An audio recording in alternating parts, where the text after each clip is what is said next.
Hey guys, Brian delivered you the goods here. Just thought I'd return to you for this, finally, the movie review you've been waiting for the past few days. I'm sorry that I didn't get around to it sooner. I just had other album reviews to get to and wanted to finish up on those releases that came out for November 14th. And now I can continue the 28 weeks, which this one's for the 28 Weeks Later movie, the 2007 film, the second film in the franchise. I got a chance to check out for myself, see what I was going to think of this 2007 film, so I'm going to discuss what I watched for the hour and 41 minutes of this film and let you know my thoughts on the movie in its entirety. So, let's dive into this movie review.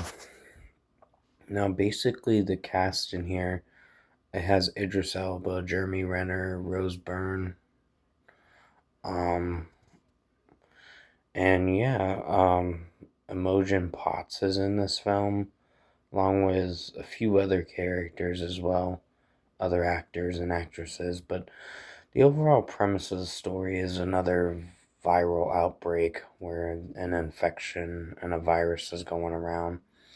Just like the last movie, it picks up after the last movie 28 weeks later after the last movie. So it's like weeks after that. And overall, they're living in Britain where they cleared everything up and got rid of the infected and exterminated it. Like it was free of infection until they find out that their mom is still alive. The kids' moms are still the kids' mom is still alive, and the guy Don was the one that was someone that was supposed to save her, but he didn't. And so she is apparently immune to the virus, and apparently she's a carrier. That's the scariest part. And once Dawn, like, kisses her or whatever, he gets infected because she's a carrier, and basically, he gets the virus and he becomes the infected and he starts infecting other people too. So it turns into a bloodbath for sure. But overall, would I say this is one of my favorite films? Not necessarily. I think it's a little weaker than the last film. It's not terrible, but it's okay of a watch through. I think some of the performances were the standouts, like Jeremy Renner, Imogen Potts, and Macintosh Muggleton, I believe is his name. Um, and Rose Byrne was another standout. Idris Elba was solid in the film, but I wouldn't say he was like the best highlight of the film. I think everyone else did very good in the film, but certain performances in this film kind of were lackluster, and it's just the way the movie's presented. It kind of rushes it too fast. They rushed it a little quickly, but for what I watched with it, I wouldn't say this is the worst film of the 28 weeks, 28 series, of course, for the post apocalyptic movies.